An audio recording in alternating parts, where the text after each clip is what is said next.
Ya, meletakkan sampah pada tempatnya itu salah satu termasuk budaya-budaya positif yang ada di sekolah. Setiap sekolah pasti ada budaya positif. Baik, untuk kita mengenal lebih lanjut lagi, boleh? Nah, ini ada beberapa pertanyaan pemantik yang boleh dijawab setuju atau tidak setuju. Yang pertama, hukuman dapat mendisiplinkan anak. Yang kedua, pemberian hukuman dengan hal positif seperti membaca atau membersihkan halaman sekolah dapat meningkatkan disiplin anak.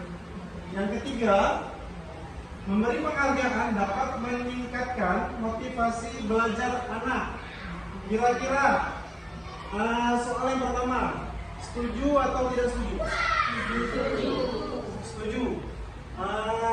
Alasannya apa ya? Kalau misalnya setuju, yang pertama.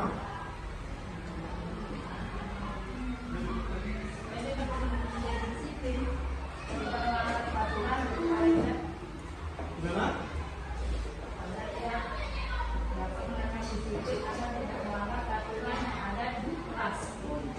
Jadi bisa menerapkan disiplin agar meningkatkan disiplin anak-anak ya, dengan hukuman tersebut. Jadi setuju ya. Untuk dari Bu Nita, gimana setuju? Alasannya Bu? Jadi untuk biar tidak melanggar aturan, jadi butuh ada hukuman. Ya, jadi setuju Ibu Nita ya. Untuk yang kedua, pemberian hukuman dengan hal positif seperti membaca atau membersihkan halaman sekolah dapat meningkatkan disiplin anak. Setuju atau tidak setuju? Setuju. Alasannya boleh? Untuk menambah pengetahuan anak. Ya, baik. Untuk yang ketiga, memberi penghargaan dapat meningkatkan motivasi belajar anak. Setuju atau tidak setuju? Setuju. Ibu Ayu kira-kira setuju nggak? Setuju. Alasannya Ibu Ayu? Karena itu bisa ribut ya untuk anak, jadinya anak ini lebih bersemangat gitu untuk belajar lagi, karena kita mau pengakuan dari gurunya. Ya, bagus sekali dari Bu Ayu. Jadi beliau setuju dengan memberikan penghargaan untuk meningkatkan belajar dari anak. Ya, baik. Dari ketiga pertanyaan tersebut, ketiganya semuanya memilih setuju dengan alasan yang positif. Boleh Bu Ayu dilanjutkan? Topik pembahasan hari ini ada 6. Yang pertama, disiplin positif dan nilai-nilai kebajikan universal. Yang kedua, teori motivasi, hukuman dan penghargaan dan restitusi. Yang ketiga, keyakinan kelas.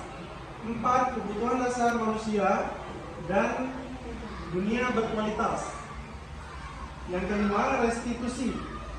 5, posisi kontrol. Yang keenam, restitusi. Segitiga restitusi. Jadi nanti ini semua berkaitan dari 1 ke 2, dari 3 ke 4, 5 ke 6. Jadi nanti semuanya berkaitan. Baik. Yang pertama, pembelajaran 1, disiplin positif dan nilai kebajikan universal. Nah, disiplin positif tadi udah seperti yang pertama tadi apa tadi? Budaya positif. Nah, ini yang pertama kita masuk ke disiplin positif dan nilai-nilai kebajikan universal. Perubahan paradigma, kegiatan kepalan tangan, contohnya, misal ada A dan B, Anda dan teman Anda, sobeklah secari kertas kecil, tuliskan benda atau sesuatu yang sangat berharga untuk Anda, letakkan di salah satu tangan Anda, dan genggam benda sesuatu tersebut dengan segala daya. Buatlah sebuah kepalan teman Anda yang B. akan mencoba dengan sekuat tenaga dengan berbagai cara untuk meminta Anda memberikan benda tersebut.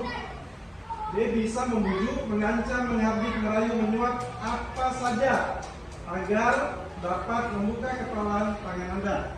Boleh dicoba ini ataupun dibayangkan. Misal yang Bu Ayu A, Bu Nining B, Bu Nani A, Ibu Yulni B, Ibu Rita A, dan Ibu Yula B. Jadi coba ini ataupun diperagakan juga boleh. Ambil kertas, tulis yang barang yang paling dicintai atau yang paling berarti bagi si A, lalu genggam yang kuat. Nanti si B berusaha tuh dengan cara apa biar bisa si A ini kasih kertas tersebut ke yang B. Boleh dibuat sekarang ataupun kalau mudah coba dipraktekkan mana cara yang terbaik. Coba apa yang terjadi, coba tes, bukain iPhone ini, coba berhasil nggak, bisa gimana caranya biar yang dirasakan oleh Bu Ayu bisa diketahui oleh Bu ini dengan membuka kepala tangan dari Bu Ayu. Dan Bu Yulmi juga boleh diperhatikan ke Bu Nani dan Bu Mila dengan buku Rita. Bu Putri boleh bayangin aja dulu. Nanti bisa diketahui apa yang terjadi.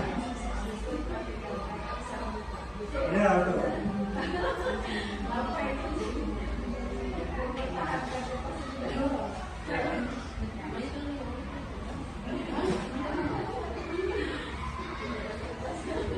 Ya. Dan Bu Rita udah boleh dimulai. Bu ini juga.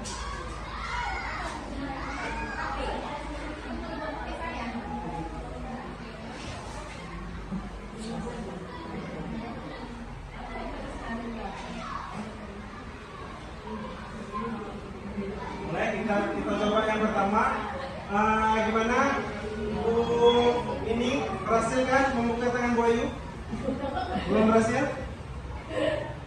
Coba apa dengan paksaan boleh, dengan merayu boleh, dengan cara buka gimana? Mana yang sebaiknya?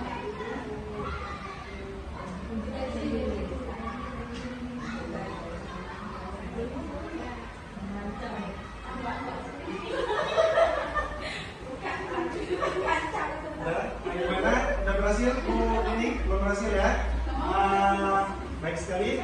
Dengan Bu ini, Bu Nita gimana? Udah berhasil? Belum berhasil?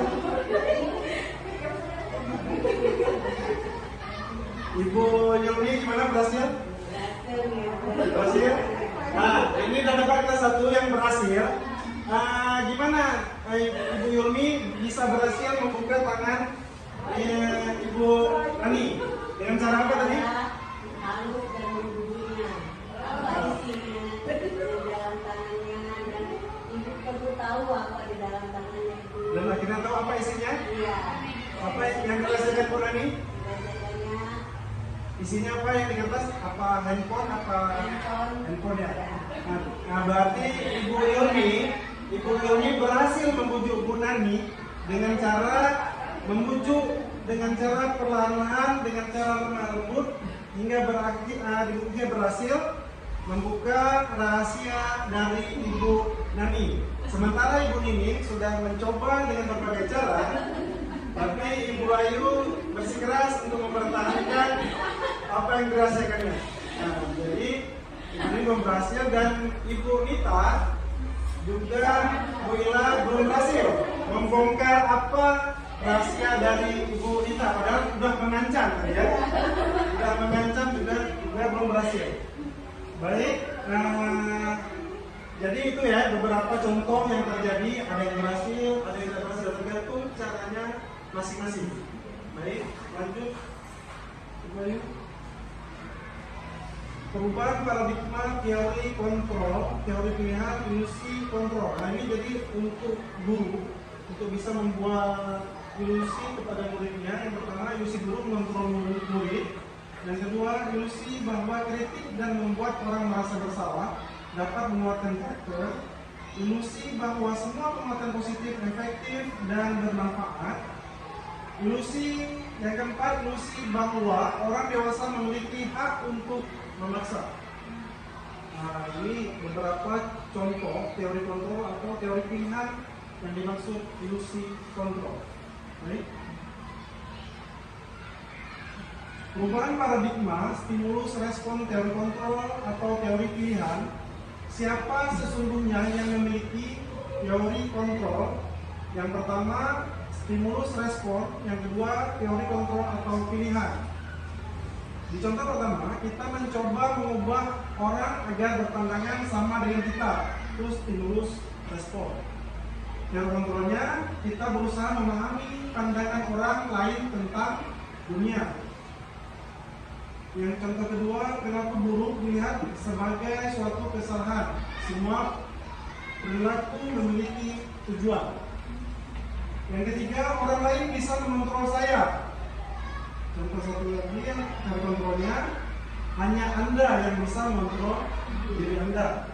Yang keempat, saya bisa mengontrol orang lain. Contoh sebaliknya, Anda tidak bisa mengontrol orang lain. Yang kelima, pemaksaan ada pada saat rujukan gagal.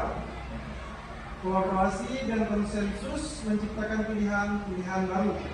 Yang terakhir, model berpikir menang atau kalah. Model berpikir menang dan menang. Jadi di sini ada beberapa contoh yang kita biasa kita pakai. Mungkin stimulus respon, kita mencoba mengubah agar orang berpandang sama dengan kita. Kita biasa mengajak semuanya sama, harus seperti yang guru ajarkan. Tapi teori kontrol pilihan kita ada di kita berusaha memahami pandangan orang lain tentang lain-lainnya atau dunia. Jadi bisa lebih luas, nggak harus sama seperti yang kita inginkan. Dan berikutnya juga ada perilaku buruk dilihat sebagai sesuatu kesalahan. Kadang nggak semua yang dilakukan oleh itu nggak tentu, kadang-kadang yang kita lihat memang buruk, tapi bagi mereka itu belum tentu buruk bagi dia, karena dia diejek berhari-hari. Dalam seminggu mungkin hampir tiap hari dia diejek, dan 5 hari itu dia sabar. Jadi di hari Sabtu terakhir udah nggak tahan lagi, bisa jadi dia membalas dengan perlakuan. Tapi dari diri kita dulu melihat dia di hari Sabtu saja. Di hari pertama sampai hari kelima kita nggak tahu kalau bahwasannya si murid itu terusan dibully, diejek. Jadi yang kita lihat di akhir hanya kejadian terakhir dia waktu dia memukul atau membalas, gitu kan? Jadi yang kita lihat juga lebih jahat nih. Dan itu yang kita tahu, padahal kita nggak mau yang lebih dalam. Sementara dia dari hari Senin sampai Jumat mungkin jadi begitu terus. Terus yang ketiga, orang lain bisa mengontrol saya. Kita bisa mengontrol murid semua dengan anak-anak ini kesana kesini kesana, buat ini buat itu. Tapi yang hanya Anda yang bisa mengontrol diri Anda. Sementara murid, sebenarnya dia murid itu kalau misalnya kita yang masih kelas 1 memang perlu kita kontrol. Tapi untuk dia selebihnya mau belajar atau enggak, itu kontrol diri dia sendiri. Baik, jadi apakah makna disiplin? Sebelum kita masuk ke bawah, saya ingin menanyakan sedikit apa makna disiplin yang atau yang ibu-ibu pahami. Apa arti disiplin? Ini aja, sedikit aja. Apa itu disiplin? Enggak sering terdengar. Gimana Bu? Menaati peraturan, bagus sekali. Disiplin salah satunya adalah menaati peraturan. Itu disiplin terhadap aturan, tapi disiplin juga ada terhadap diri kita sendiri. Gimana caranya biar bisa menaati peraturan bisa hadir ke sekolah tepat waktu jam 7:30 harus sudah sampai ke sekolah. Gimana caranya? Kan nggak mungkin tuh dari rumah tiba-tiba kita nyampe aja langsung ke sekolah. Jadi kita harus juga mempersiapkan diri di rumah, mengontrol diri kita. Ya paling enggak minimal bangun jam 5, bisa salat subuh, mandi, sarapan, baru bisa nyampe ke sekolah sebelum jam 7:30. Dan baru bisa menaati peraturan dan bisalah tercapai di disiplin.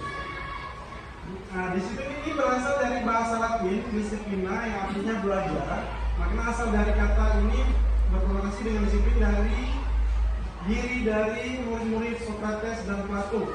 Disiplin diri membuat orang menggali potensi menuju sebuah tujuan apa yang dia hargai. Namun dalam berbudaya kita, makna kata disiplin telah berubah menjadi suatu yang dilakukan seseorang pada orang lain untuk mendapatkan kepatuhan. Kecenderungan umum adalah menghubungkan kata disiplin dengan ketidaknyamanan, bukan dengan apa yang kita hargai atau pencapaian suatu tujuan mulia. Nah, ini tadi yang seperti yang kita yang saya jelaskan di awal tadi. Dengan kita berangkat ke sekolah jam 7:30, pasti ada yang merasa nggak nyaman juga, karena kita belum terbiasa disiplin nih. Ada yang terbiasa, mungkin nggak enak nih gara-gara peraturan, jadi kurang nyaman, bangun lebih cepat, mandi lebih cepat. Nah, jadi karena udah ada penerapan dengan peraturan-peraturan yang lebih untuk kedisiplinan, bisa jadi sesuatu yang dilakukan seseorang pada orang lain untuk mendapatkan kepatuhan. Kecenderungan umum yang kita biasa pikirkan. Itulah budaya disiplin yang kita rasakan. Jadi bukan cuma untuk diri kita disiplin ini. Jadi untuk peraturan yang pertama, tapi yang paling utama adalah untuk diri pribadi kita sendiri. Jadi ketidaknyamanan bukan dengan apa yang kita hargai atau pencapaian suatu tujuan mulia. Jadi tujuan mulianya peraturan sekolah harus hadir tepat waktu 7:30 itu pencapaian atau tujuan yang mulia. Tapi yang lebih mulianya lagi itu disiplin terjadi untuk diri kita sendiri dengan nggak kita sadari.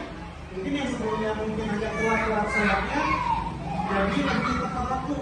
Yang mandinya biasanya di penghujung pagi, penghujung subuh, jadi bisa mandi lebih di awal.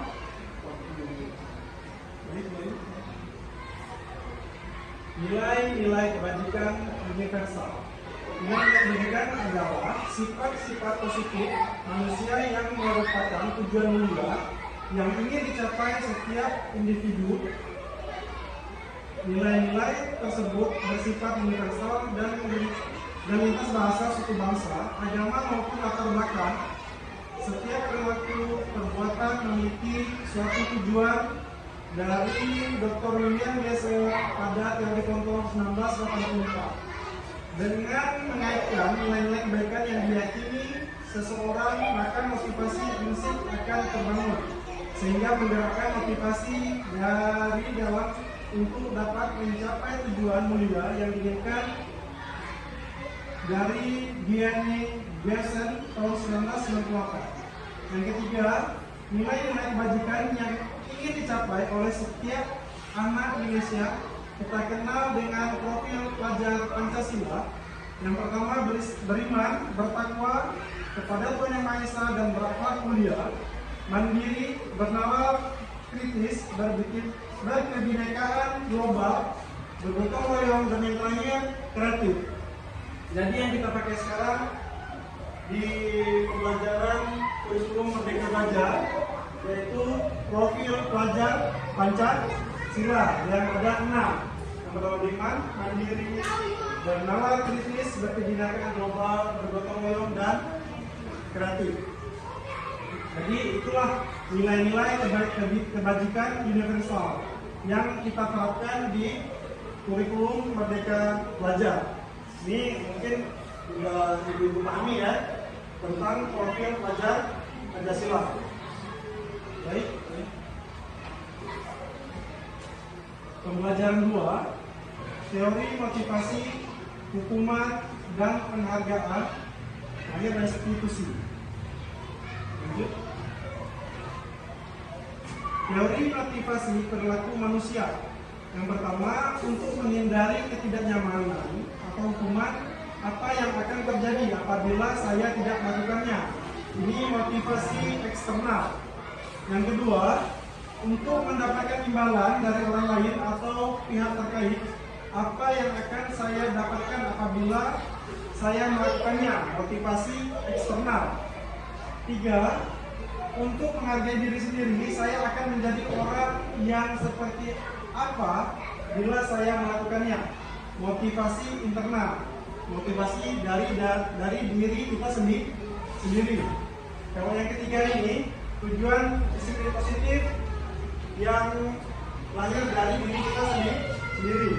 Untuk menghargai diri sendiri, saya akan menjadi orang yang seperti apa bila saya melakukannya.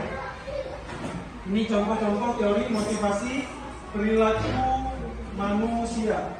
Kalau ini mungkin dari pihak instansi eksternal dari luar, itu untuk membuat kita menjadi lebih disiplin. Yang kedua juga motivasi eksternal yang membuat kita melakukannya untuk menuju lebih disiplin perilaku kita. Yang ketiga dari diri kita sendiri. Baik, lanjut. Menurut Ki Haji Dewantara, apa itu merdeka? Merdeka itu artinya tidak hanya terlepas dari perintah, akan tetapi juga cakap buat memerintah diri sendiri. Kalau dari ibu-ibu, apa itu merdeka? Menurut pemahaman ibu-ibu, apa itu merdeka? Ibu-ibu apa? Bebas lakukan apa aja atau bebas mau ya, artinya pengertian dari ibu-ibu merdeka itu bebas. Dari pemerintah apa? Merdeka yang dari pemahaman ibu-ibu apa itu merdeka? Kalau dari ibu-ibu tadi, merdeka itu adalah bebas. Berarti dia itu merdeka. Kalau dari kita apa nih? Merdeka. Kira-kira dari pemahaman merdeka dari ibu kita.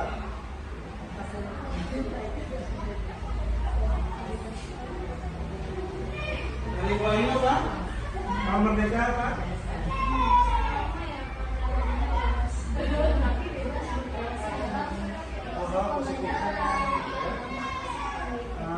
Dari Ibu Ayu, merdeka itu adalah bebas untuk belajar yang lebih baik, untuk pembelajaran yang lebih positif. Dari Ibu Ilmi apa itu merdeka? Kira-kira? Tidak ada paksaan itu sesuatu yang pendidikan yang harus dipaksakan yang membuat anak jenuh. Dari Ibu Ilmi menarik. Tidak ada paksaan. Merdeka itu adalah sesuatu yang tidak dipaksakan, membuat murid jenuh. Dari Ibu Nani, boleh? Kalau menurut saya merdeka itu tidak ditekan, tidak dipaksa untuk kita dapat melakukan sesuatu yang membuat kita melakukan sesuatu. Misalnya belajar, tidak boleh dipaksa seseorang itu harus belajar sesuai dengan kemauan si A. Tidak boleh dipaksa. Ya, bagus sekali jawaban dari Ibu Nani. Merdeka itu tidak dipaksakan, tidak dikekang, tidak diforsir ya, tidak dipaksa untuk sesuatu yang berlebihan. Gimana tadi Bu? Kita udah ada apa? Merdeka dari wanita. Apa wanita? Bebas dari paksaan. Dari Ibu ini sama ya. Merdeka itu tidak ada paksaan atau tidak dikekang. Baik. Baik, lanjut dulu. Dihukum oleh penghargaan bahwa penghargaan berlaku sama dengan hukuman dalam arti meminta atau merujuk seseorang melakukan sesuatu untuk memenuhi suatu tujuan tertentu dari orang-orang yang meminta atau membujuk dorongannya eksternal, dan akan ada faktor ketergantungan. Beberapa dampak dari pemberian penghargaan dari Alfie Kohn tahun 1993. Beliau membuat di sini dihukum oleh penghargaan, pengaruh jangka pendek dan jangka panjang, penghargaan menghukum, penghargaan mengurangi ketepatan, penghargaan tidak efektif, penghargaan merusak hubungan. Jadi di sini maksud beliau yang pertama penghargaan jangka pendek dan jangka panjang itu misalnya kalau di sekolah kita lomba kebersihan kelas mungkin diadakan setiap minggunya. Lomba jangka panjangnya mungkin prestasi kelas atau prestasi kebersihan kelas itu jangka panjangnya. Jadi di situ diberikan penghargaan. Jadi untuk memotivasi kelas lebih nyaman, lebih bagus, dibuatlah penghargaan dari jangka pendek dan sampai jangka panjang. Apakah itu per bulan, apakah itu per semester atau per tahun. Penghargaan menghukum. Penghargaan menghukum ini maksudnya dibalik si murid yang pintar atau pintar 1, 2, 3 dia diberi penghargaan, tapi bagi yang tidak mendapat penghargaan itu merasa dia tidak dapat penghargaan, rasanya terhukum nih, kenapa dia dapat kita enggak gitu. Jadi buatlah bisa murid lain dengan penghargaan ini bisa seakan-akan murid ini terasa motivasi untuk bisa mendapat meraih prestasi seperti anak yang peringkat 1, 2, 3. Baik, terus penghargaan merusak hubungan. Ini juga yang terakhir ini penghargaan merusak hubungan ini contohnya mungkin di peringkat 1, 2, 3 biasanya itu terjadi di peringkat 1, 2, 3.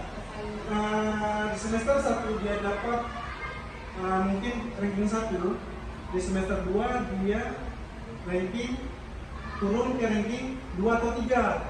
Nah padahal mereka ini berdua misalnya sebangku, tapi si peringkat 1 yang turun ke peringkat 3 dia merasa kayaknya aku lebih baik daripada si peringkat 3.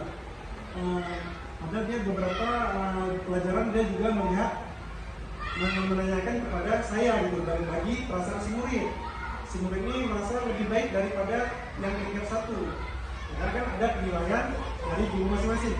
Ini mungkin dia di kelas selanjutnya bisa jadi dia nggak menunjuk lagi dengan si peringkat yang menjadi peringkat 1 tersebut. Jadi salah satunya bisa juga merusak hubungan, tapi sebagai guru kita wajiblah memberi masukan ataupun nasihat-nasihat kepada si murid untuk lebih memahami apa itu bila dia di semester 1 menurun dan semester 2 naik, dan sebaliknya dari semester 1 pertama yang tinggi dan tiba-tiba di semester 2 dia menurun, kita lebih memberi pemahaman kepada murid agar bisa menerima bahwasanya penurunan pendidikan bukan terjadi gara-gara atau apapun, tapi disebabkan dari penilaian dari guru masing-masing.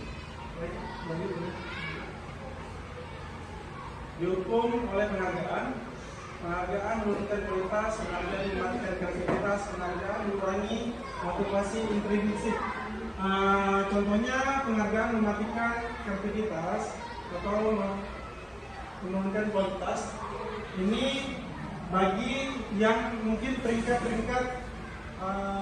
murid yang menengah ke bawah, jadi dia terima aja apa adanya. Padahal dia sebenarnya bisa nih, tapi karena udah yang ranking satunya itu aja, dia jadi kayak penurunan kualitas. Karena ada penghargaan kita nih, penghargaannya yang dapat satu itu memang yang peringkat 1 sampai 10 ini memang itu yang paling semangat. Tapi yang lainnya memang semangat juga, tapi karena mungkin ada suatu hal ataupun kita juga dari yang dulu ini juga udah menilai dia dan memang belum ada perubahan, nah ini jadi dari sinilah kita bisa membantu si murid-murid ini dari yang udah nampak ya, misalnya jadi memang bisa tapi cuma agak malas saja dia. Tapi disitulah peran guru untuk memotivasi murid yang jangan sampai penghargaan dari murid peringkat 1 ke peringkat 10 menurunkan kualitas yang di atas peringkat 10. Baik, itu aja. Lanjut. Bentuk program kebajikan ataupun apresiasi. Dalam memberikan apresiasi, pengakuan perlu diingat beberapa hal.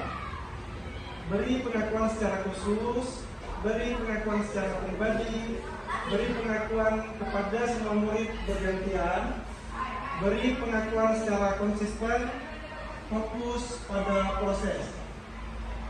Jadi yang pertama, beri pengakuan secara khusus. Jadi kalau ada murid-murid yang memang dia bisa menjawab, bisa mengerjakan dengan baik dan benar, kita sebagai pendidik boleh memberikan pengakuan secara khusus kepada murid tersebut. Pengakuannya di hadapan, misalnya khusus ini di hadapan khalayak kelas atau pribadi. Kalau khusus pribadi, pengakuan secara pribadi, pengakuan kepada semua murid. Pengakuan kepada semua murid ini kita misalnya ada murid yang bisa mengerjakan tugas lebih betul semua ataupun bisa mengerjakan tugas dengan baik. Ini bisa kita memberi pengakuan kepada semua ini di kelas ramai. Jadi untuk memotivasi murid-murid yang lain. Beri habis itu yang terakhir, ini di sini fokus pada proses. Fokus pada proses ini setelah kita memberikan keseluruhan kepada murid, pengakuan tersebut atau bergantian, konsisten, atau pribadi dan khusus. Tapi kita tetap fokus pada proses tujuan pembelajaran kita, biar semuanya lancar dan tetap kita memberi penghargaan atau pengakuan kepada murid kita.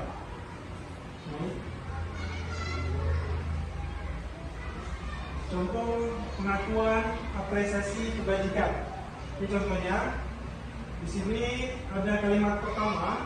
Kemarin saya perhatikan rasa empatimu besar sekali pada saat menolong murid baru di kelas kita.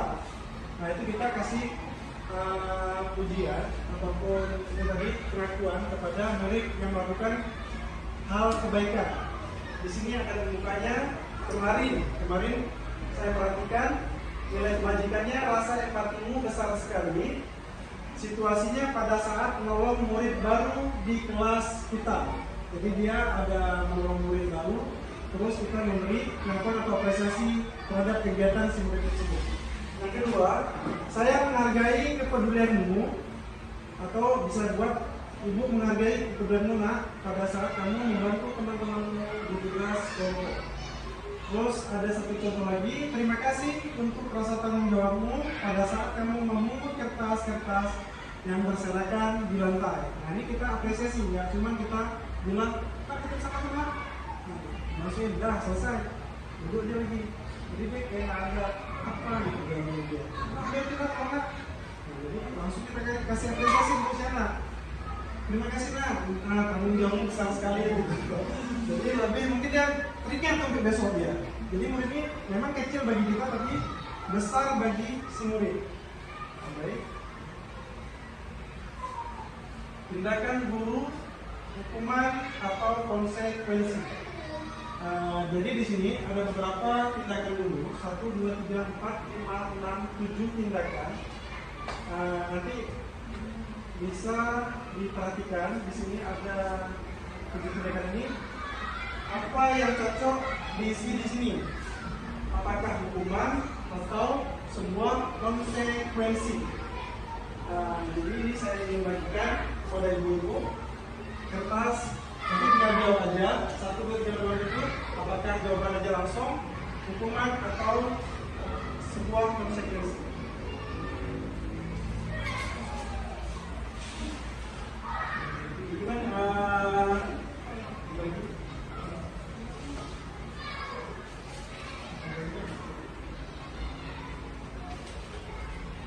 Jadi di situ boleh dibaca tindakan guru mencatat 100 kali dalam buku kalimat saya tidak akan terlambat lagi karena terlambat ke sekolah. Itu hukuman atau konsekuensi.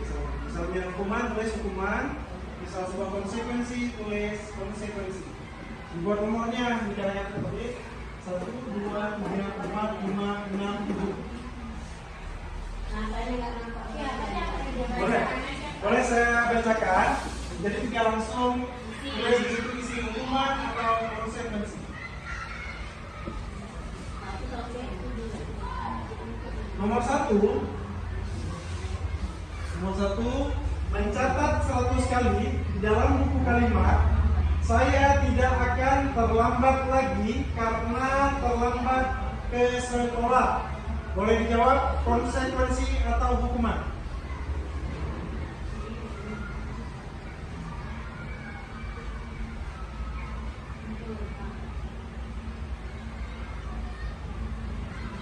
Ya.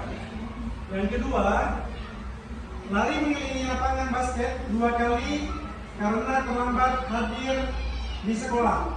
Lari mengelilingi lapangan basket 2 kali karena terlambat hadir di sekolah. Konsekuensi atau hukuman?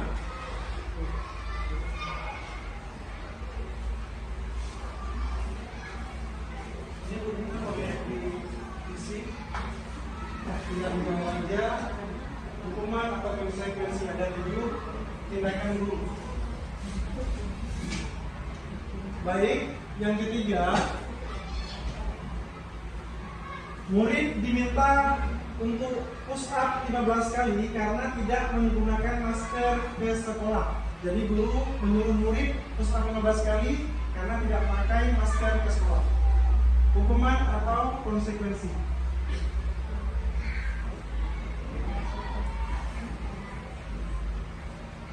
Ya. Yang keempat,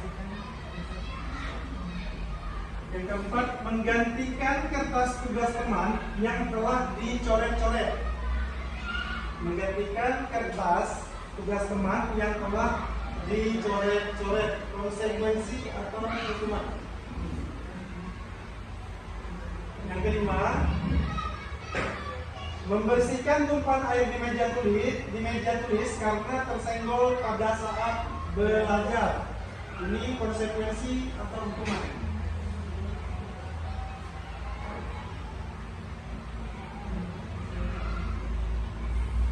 Yang keenam, murid disuruh untuk tidak menggunakan sepatu seharian di sekolah karena tidak mengenakan sepatu hitam. Jadi dia dihukum untuk melepaskan sepatunya karena tidak memakai sepatu berwarna hitam. Konsekuensi atau hukuman? Yang terakhir,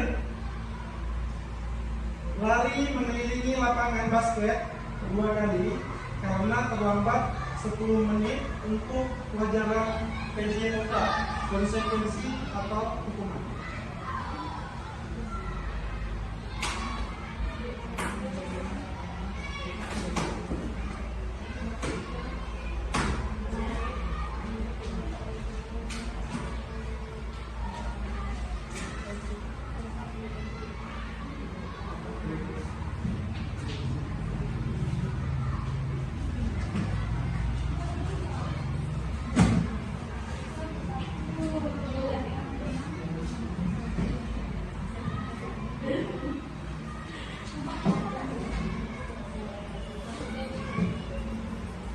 Sudah siap? Nomor 3, murid diminta push up 15 kali karena gara-gara nggak pakai masker ke sekolah. Nah, ini konsekuensi atau? Nomor 6, murid disuruh untuk tidak mengenakan sepatu gara-gara nggak pakai sepatu berwarna hitam. Jadi dia disuruh lepas di muridnya, lepaskan sepatunya karena gara-gara nggak pakai sepatu hitam seharian.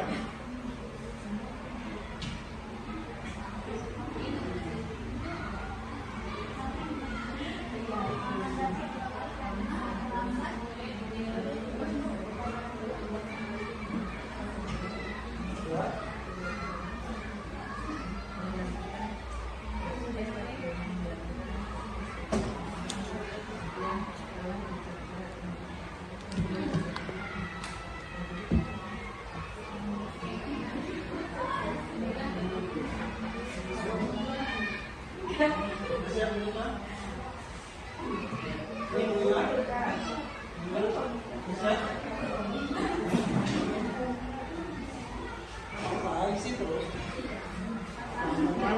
Haka.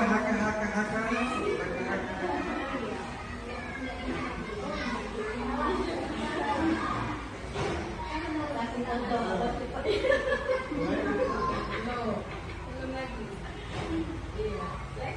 Diingat ya, jawabannya masing-masing.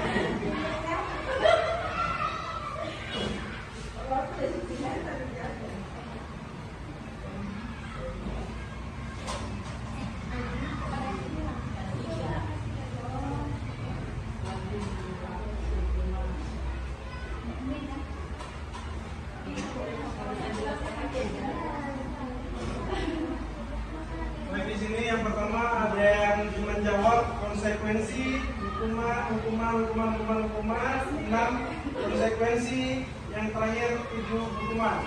Ada yang menjawab hukuman, konsekuensi, 4 hukuman, 5 konsekuensi, 6 hukuman, 7 konsekuensi. Ada yang menjawab hukuman, 4 konsekuensi, 5 konsekuensi, 6 hukuman, 7 hukuman. Ada yang menjawab 1 sampai 3 hukuman, 4, 5 konsekuensi, 6, 7 hukuman. Dan yang terakhir hukuman, konsekuensi, 6 hukuman, dan terakhir konsekuensi. Boleh kami kita lihat jawabannya? Nah,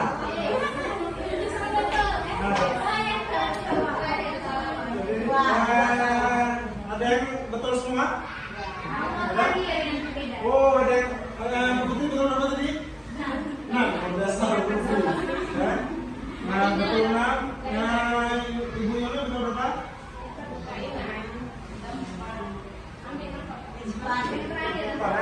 Boleh saya bagi lagi untuk mengingat-ingat lagi ya, merenungkan dari jawabannya.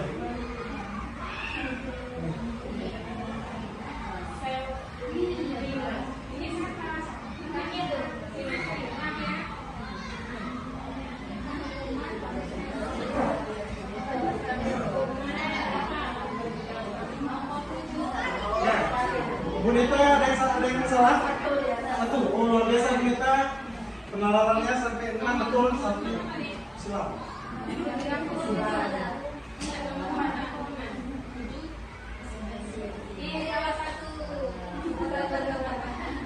Ya, baik. Jadi dari sini kita sudah mulai memahami apa itu konsekuensi dan mana yang hukuman dan mana yang konsekuensi. Baik, lanjut. Hukuman dan konsekuensi, maksud-maksud atau arti-arti hukuman, sesuatu yang menyakitkan harus terjadi, konsekuensinya sesuatu yang harus terjadi. Membuat anak sakit fisik maupun hati untuk jangka waktu lama. Konsekuensinya membuat anak merasa tidak nyaman dalam jangka waktu pendek. Hukuman anak membenci kedisiplinan, konsekuensi anak menghargai disiplin. Hukuman paksaan, konsekuensinya stimulus ataupun tanggapan. Hukuman mendorong anak menyakiti diri sendiri. Konsekuensi mendorong agar mudah menyesuaikan diri. Hukuman konsep diri yang buruk, konsekuensi konsep diri yang baik.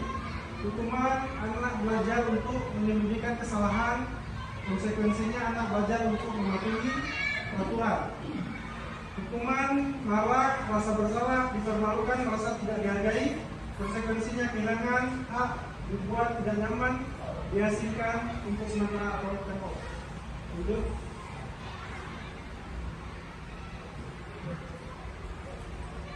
Apa itu restitusi?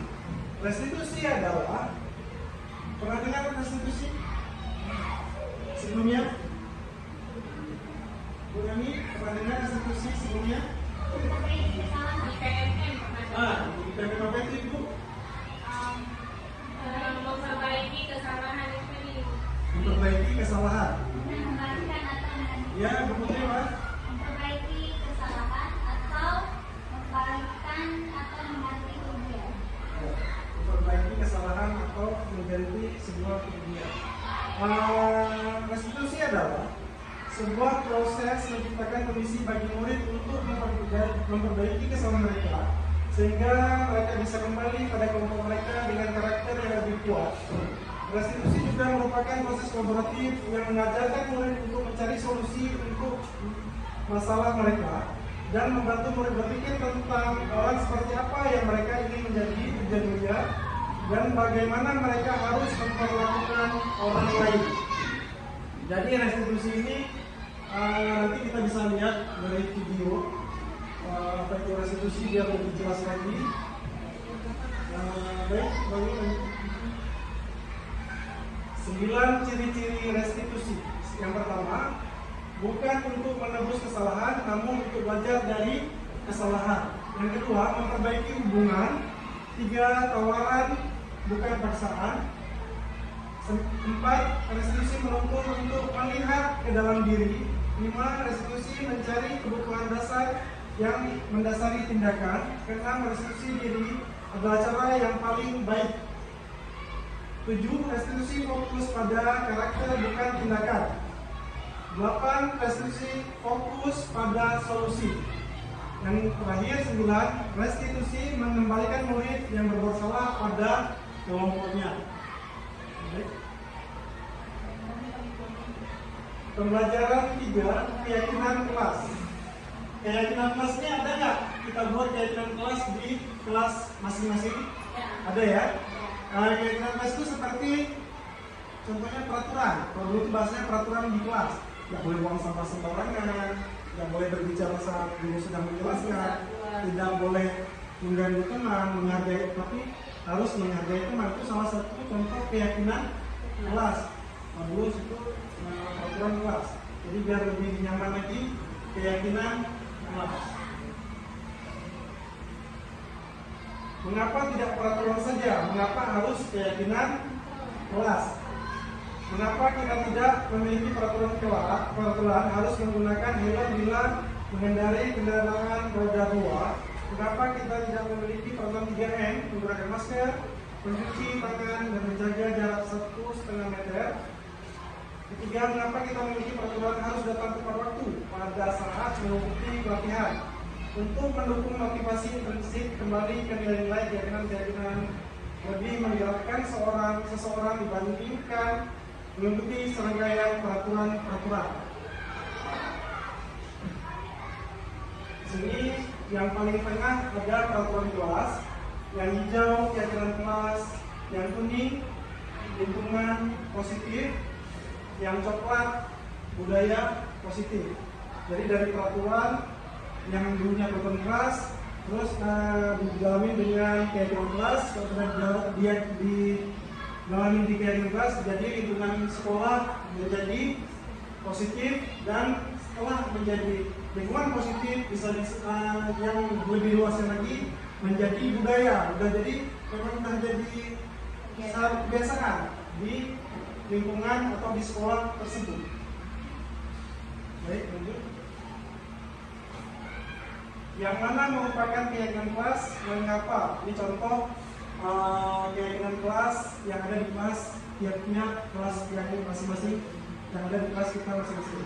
Ini misal contohnya kesepakatan kelas, datang tepat waktu dan mengucapkan salam, menjaga kebersihan sekolah, berdoa sebelum dan sesudah kegiatan, aktif dalam pembelajaran, dan tetap tertib.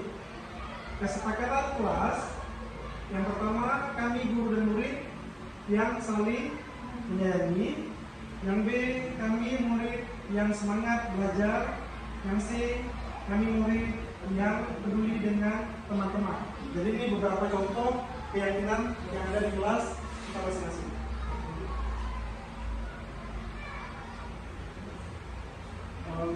Terus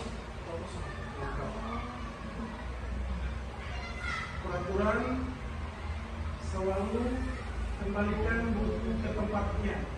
Nah ini kalau bisa dikeyakinan kelas apa nih yang harus diisi sebaiknya? Kita beri peraturan nih, selalu kembalikan buku ke tempatnya. Bahasa keyakinan kelas, apakah tertib atau tanggung jawab? Apa contoh misalnya selalu kembalikan buku ke tempatnya. Itu kayak teman kelas misalnya.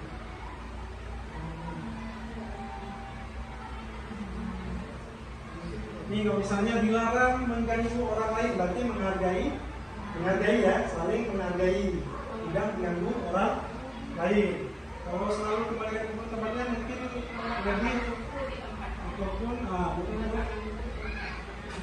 ataupun lari ke poin bertanggung jawab ya.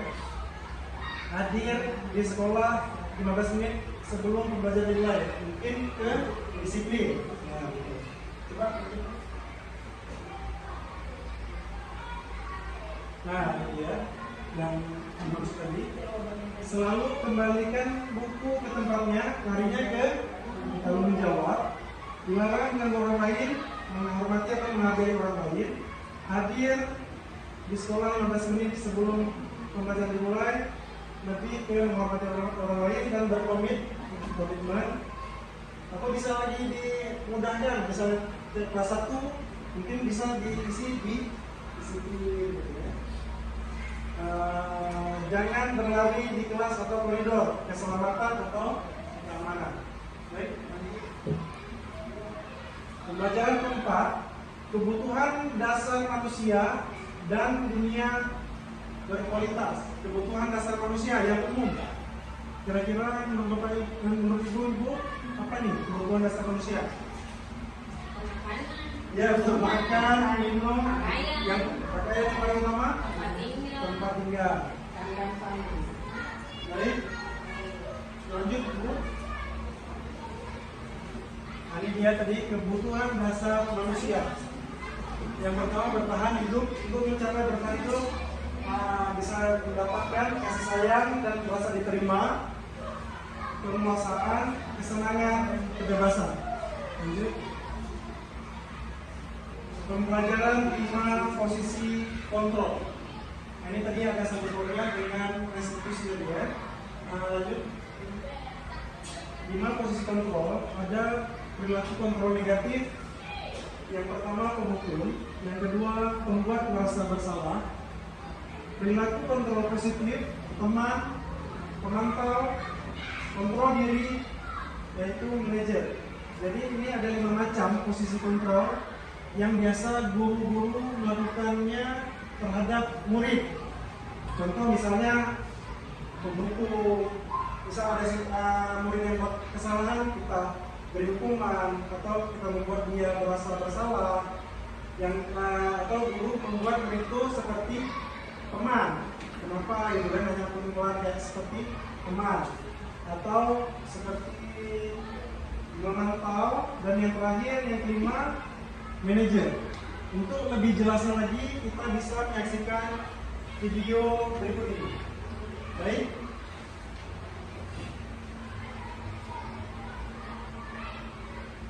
Ini ada cuplikan video tentang 5 posisi kontrol.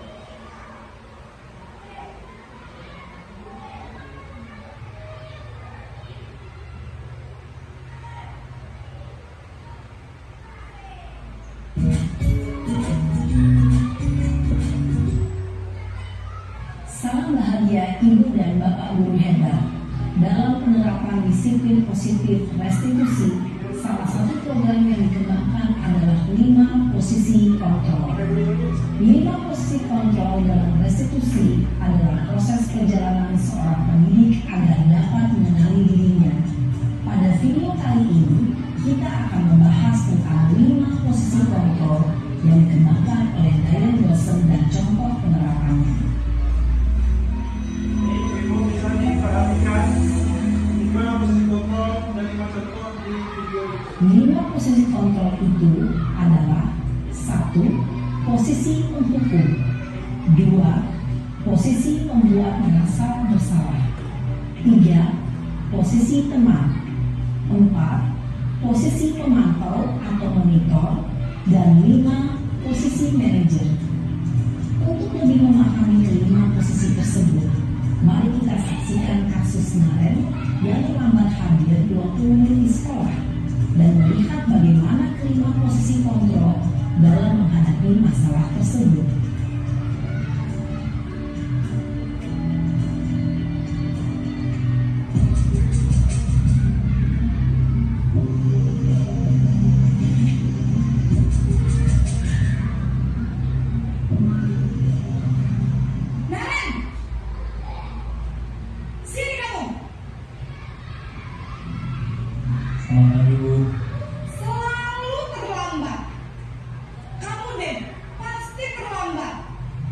Maaf Bu, saya Apa coba?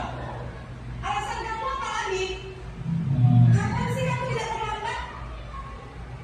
Malas sekali ya kamu jadi anak. saya Dasar pemalas.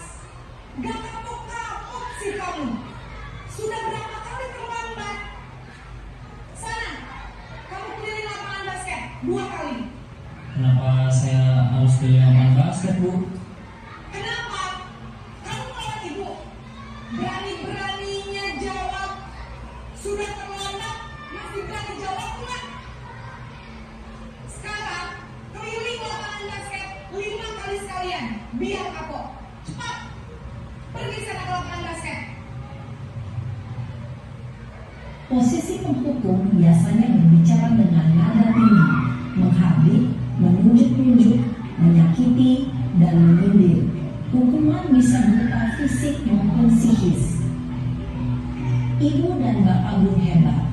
Dampak yang terjadi pada murid ketika guru berada pada posisi penghukum adalah murid cenderung akan memberontak, bahkan menyimpan dendam.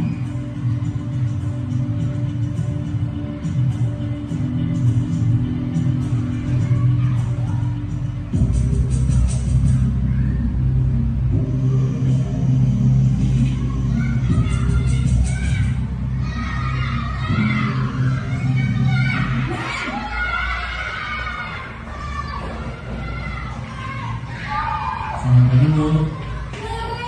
Naren, kamu kenapa terlambat lagi, nak? Ya Tuhan, Naren. Kamu senang ya bikin ibu susah ya? Kalau kamu terlambat lagi, nanti ibu yang ditegur bapak kepala sekolah, nak. Disangka ibu tidak bisa membina kamu. Duh, gimana ini? Maaf Bu, Duh, Gusti Naren. Kamu suka ya kalau ibu tegur bapak kepala sekolah? Terus, sekarang ibu harus tulis apa yang di buku absen? Ini kamu sudah sering terlambat loh. Ibu harus apa coba? maaf Bu, maaf sekali. Ya sudah, lain kali jangan bikin ibu susah lagi ya, nak ya. Ibu tidak akan kamu lagi kalau kamu begini terus. Bisa jantungan kalau ibu ditegur bapak kepala sekolah. Sana cepat ke kelas. Maaf ya Bu, maaf sekali. Posisi pembuat rasa besar berbicara dengan nada tenang, cenderung lembut, namun kata-kata yang diutarakan membuat murid merasa menjadi anak yang gagal, memandang buruk dirinya sendiri, merasa tidak berharga, dan tidak sanggup membahagiakan orang lain.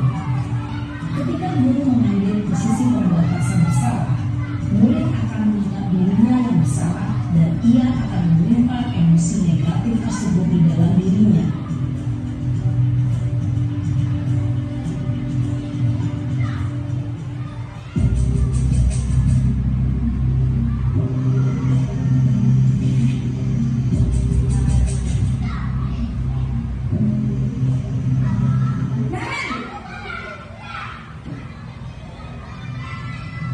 Selamat pagi Bu. Wah, sudah jam berapa ini, nak? Terlambat lagi ya, sayang. Iya Bu, habis ibu saya lupa bangunkan saya Bu. Kamu malah menyalahkan ibu kamu. Kamu bukannya anak yang larinya paling kencang. Kok terlambat sih? Iya Bu, saya memang terlambat bangun tadi. Jadi biarpun saya lari kencang, tetap gak kekejar Bu. Ya sudah sana. Nanti lain kali larinya lebih kencang lagi ya. Biar gak terlambat lagi. Bikin senang ibu. Demi ibu. Bisa kan? Bisa lah Bu. Ya sudah sana masuk kelas. Ibu beresin urusan absen kamu. Kamu ini ada-ada saja. Dalam posisi teman, guru berbicara dengan nada suara ramah, akrab, cenderung bersenda gurau untuk menjaga suasana tetap santai. Murid akan merasa senang, aman, dan akrab dengan guru. Identitas yang tercipta adalah identitas sukses atau berhasil. Namun, eksternal, maka ada faktor ketergantungan dari murid kepada orang tertentu. Di sini guru absennya, sehingga di lain waktu murid bisa berperilaku baik, namun hanya kepada orang-orang tertentu saja.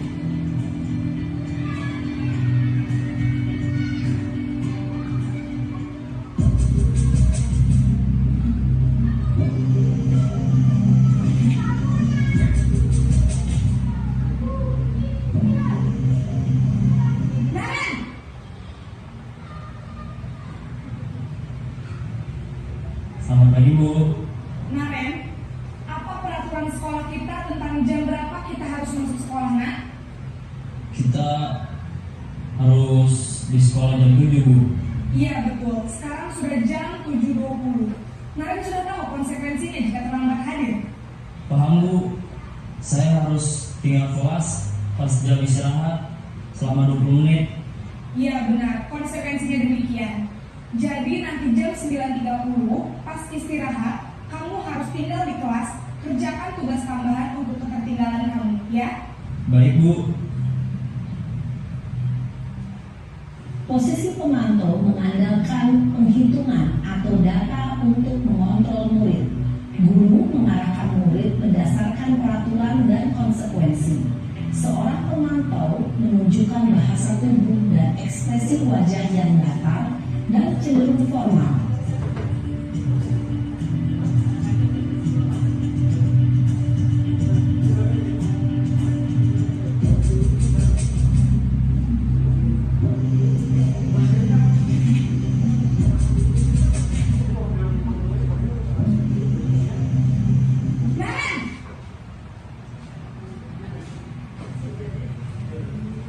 Selamat pagi Bu. Selamat pagi, Naren. Maaf Bu, saya terlambat. Iya, sekolah masuknya jam 7, sekarang sudah jam 7.20. Jadi sekarang bagaimana ini, Naren? Maaf Bu, saya lupa setel alarm saya semalam. Baiklah, menurut kamu, keyakinan sekolah yang mana yang perlu kamu tingkatkan? Menghargai diri sendiri dan orang lain mungkin ya Bu. Setuju. Jadi, apakah Naren meyakini prinsip saling menghormati tersebut? Iya Bu, saya meyakininya. Apakah Naren bersedia memperbaiki masalah keterlambatan ini? Bersedia Bu. Bagaimana kamu akan perbaiki masalah keterlambatan ini? Saya akan coba untuk tidak lupa menyetel alarm saya Bu. Baik, kalau Naren belum menyetel alarm di rumah, ada orang yang kira-kira bisa bantu mengingatkan tidak? Ada Bu, kakak saya, Kak Emma. Ada lagi selain Kak Emma? Selain Kak Emma, ada ibu saya. Baik, jadi yang mengingatkan Naren adalah Kak Emma dan ibu kamu ya? Kira-kira akan mulai set alarm kapan nih, Naren? Setelah pulang sekolah, akan segera saya lakukan. Baik, jadi Naren akan setel alarm untuk bangun besok pagi dan akan diingatkan oleh kakak dan ibunda Naren ya. Ada lagi yang mungkin perlu dilakukan, Naren, agar tidak terlambat bangun lagi. Tidak ada Bu. Baik, Naren, terima kasih untuk kerjasama kamu. Sekarang kamu perlu kembali ke kelas untuk belajar. Baik Bu, terima kasih. Posisi manajer adalah posisi kontrol yang disarankan untuk membimbing murid memiliki sikap disiplin yang positif, yaitu murid yang mandiri, bertanggung jawab, dan dapat memecahkan masalah. Tujuan dari posisi ini adalah agar murid dapat berefleksi atas tindakannya. Guru akan dengan tulus memberikan pertanyaan-pertanyaan bermakna, sehingga membuat murid dapat belajar dari kesalahannya dan mencari sebuah solusi untuk menyelesaikannya.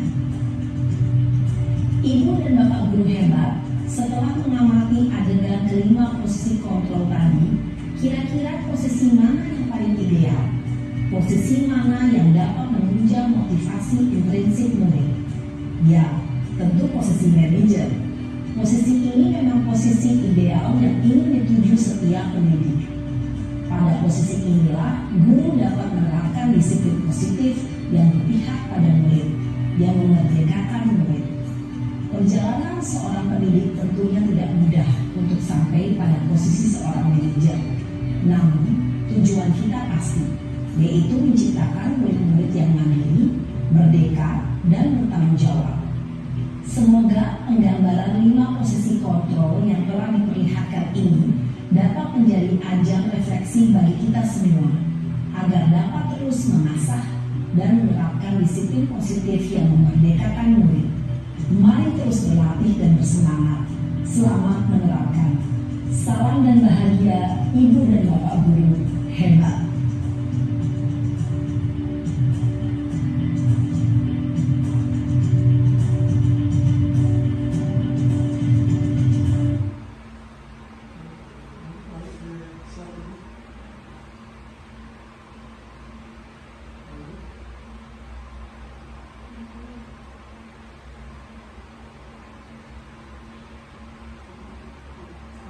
Tadi udah kita lihat video dari kelima posisi kontrol. Jadi yang terbaik adalah posisi kontrol apa tadi? Manager ya. Jadi yang biasa-biasa kita lakukan juga udah ada posisi hukum, teman. Tapi yang lebih baik lagi posisi kontrol manager. Tugas pernyataan siapa yang mengatakan saya kecewa sekali dengan kamu tidak pernah benar melakukannya atau melakukan dengan bapak. Apakah kamu mau mendapatkan stiker? Ini bagaimana kamu bisa menyelesaikan masalah ini? Kamu selalu yang paling terakhir. Jadi ini pernyataan-pernyataan yang dimaksud yang beberapa posisi kontrol tadi yang kita tadi. Jadi ini misalnya saya kecewa sekali dengan kamu. Ini posisi kontrol apa tadi? Maksudnya kayak Penghukum. Gimana? Penghukum. Yang kedua, kamu tidak pernah benar melakukannya. Kira-kira posisi kontrol apa nih? Ada 5 tadi. Boleh dibalik sih, untuk mengingat kembali posisi kontrol apa aja?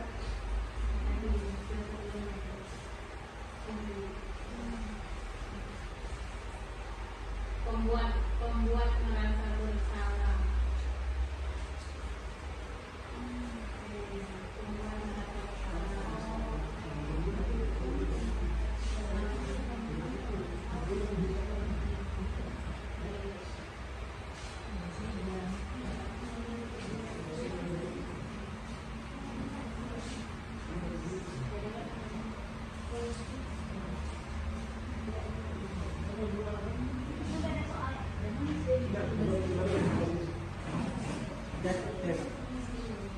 Itu balik ya.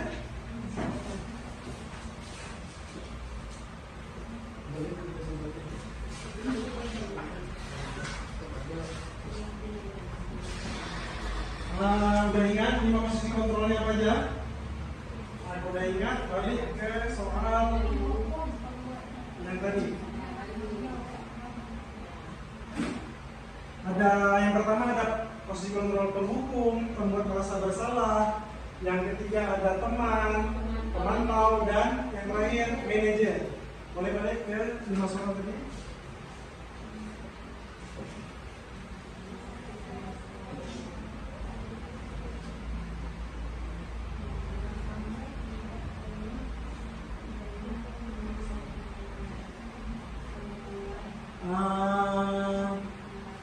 Boleh dijawab aja.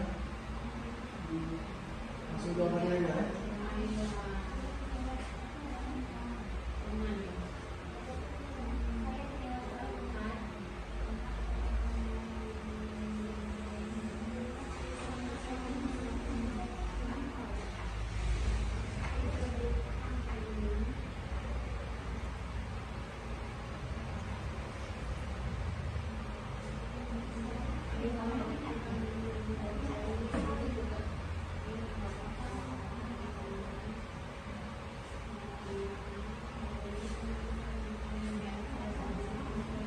Ya.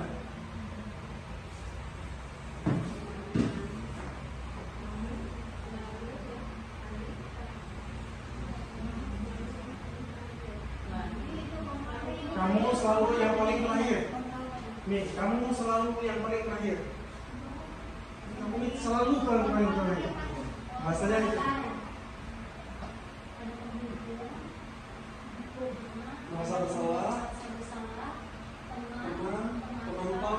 manajer.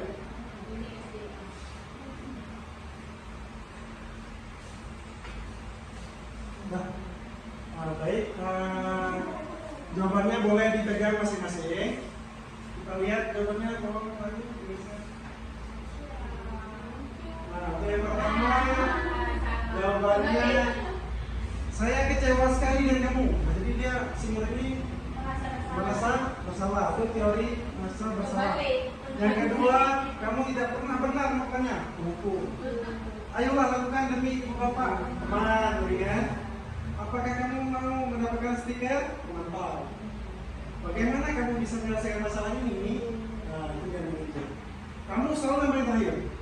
Kumpul. Jadi yang pertama membuat masa bersalah, kumpul, teman, pemantau, manajer, dan buku. Ada yang cocok? Ada ya? Buku cocok. Ini yang pertama ya, yang nomor 1 nomor 2 kembali kan? Nah, udah betul ya. Nah, baik, boleh pembelajaran 6 segitiga restitusi. Nah, ini seperti yang dijelaskan di video tadi. Nah, inilah keterkaitannya dengan segitiga restitusi dengan teori yang tadi apa tadi? Manajer. Lanjut. Segitiga restitusi. Jadi yang pertama bagian menstabilkan identitas, yang kedua validasi kebutuhan, yang ketiga menanyakan keyakinan. Misal yang pertama menstabilkan identitas. Setiap orang pasti pernah melakukan kesalahan. Kamu bukan satu-satunya yang pernah melakukan ini. Ini kita nanya ke murid ini tadi menanyakan atau memberikan kenyamanan kepada murid. Itu artinya menstabilkan identitas. Buat murid itu merasa nyaman dulu. Yang kedua, validasi kebutuhan. Kamu tentu punya alasan mengapa melakukan ini. Jadi kita tanyakan kepada murid, kenapa bisa pulang? Kenapa? Habis itu setelah kita menanyakan kenapa, adakah cara yang lebih efektif untuk mendapatkan apa yang kamu butuhkan? Jadi kita untuk memberikan ke murid ini dan dia bisa memecahkan masalahnya. Setelah pertamanya kita mengetahui apa masalahnya. Yang ketiga, menanyakan keyakinan. Nilai-nilai apa yang telah kita sepakati? Kita tanya lagi, keyakinan kelas kita gimana? Biar dia ingat tuh apa keyakinan kelas. Terus kamu ingin menjadi seperti apa? Untuk kedepannya gimana? Bisa nggak ikut dengan keyakinan kelas yang udah kita dapatkan? Jadi itulah segitiga restitusi. Sebagai yang kelima tadi apa tadi? Posisi apa? Posisi kontrol apa tadi yang kelima? Yang kelima yang kita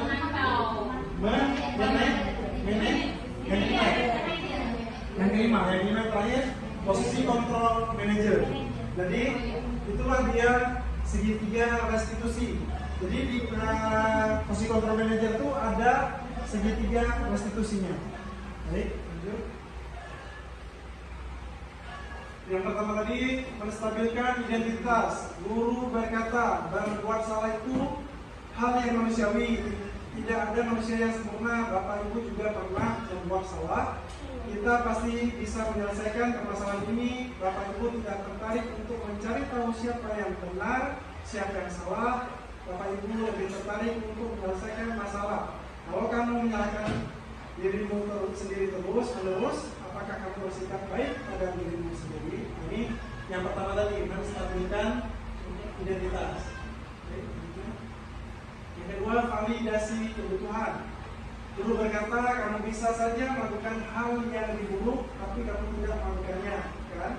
Kamu pasti punya alasan mengapa melakukannya. Apa yang penting bagi kamu? Kamu boleh tetap berusaha menjaga sikap itu, tapi tambahkan sikap yang lain, yang baru. Maukah kamu belajar cara ini untuk mendapat yang kamu butuhkan tanpa harus mengumpul? Apa kamu bisa melakukan dengan lebih baik besok lagi? Ini validasi kebutuhan. Baik, lanjut. Menanyakan keyakinan. Guru berkata, apabila nilai kita percaya di kelas atau sekolah kita. Yang kedua, nilai-nilai universal apa yang telah kita sepakati. Yang ketiga, kelas yang dia itu seperti apa sih. Yang keempat, kamu ingin menjadi anak seperti apa. Yang kelima, apa yang kamu rasakan ketika kamu melakukan itu, kamu menjadi orang yang seperti apa. Itu menanyakan keyakinan yang ada di kelas dan untuk memastikan diri dia. Terima kasih atas segala, berarti sudah selesai. Terima kasih saya ucapkan, terima kasih atas segala perhatian, mohon maaf atas segala kekurangan. Untuk kesimpulan yang sebelumnya saya ingin menyimpulkan sedikit dari hasil kita bersama tadi, belajar bersama tadi. Jadi setelah kita menerapkan ke-6 teori tersebut atau kita sudah menerapkannya, ke-6 teori yang kita pelajari tadi, kita sebagai guru pendidik bisa membuat lingkungan sekolah menjadi lebih positif dan bisa membangun atau mengajak murid-murid biar bisa lagi membina murid-murid menjadi lebih baik lagi, lebih berkarakter dan lebih bertanggung jawab. Itu saja, sekian dan terima kasih. Assalamualaikum warahmatullahi wabarakatuh. Waalaikumsalam warahmatullahi wabarakatuh.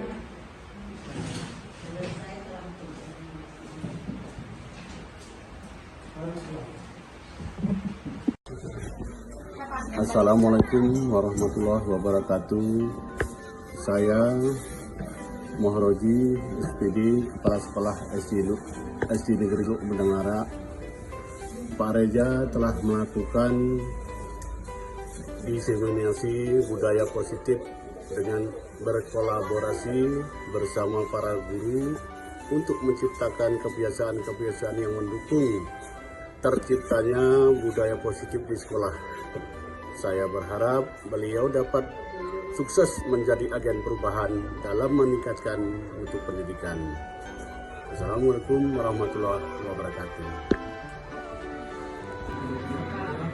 Assalamualaikum warahmatullahi wabarakatuh. Nama saya Cutratna Hajriani, guru SD Negeri Luk Bendangara. Nah, sebagai rekan sejawat Pak Reja, saya sangat terinspirasi oleh dedikasi beliau dalam menciptakan budaya positif di sekolah.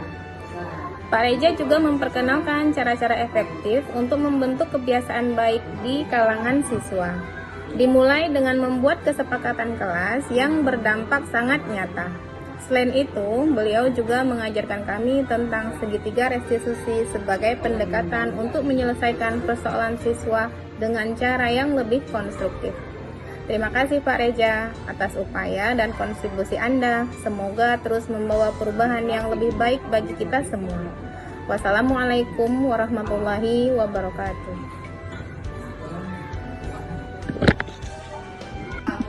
Assalamualaikum warahmatullahi wabarakatuh. Nama saya Almaira dari kelas 4. Pak Reza mengajarkan saya tentang budaya positif.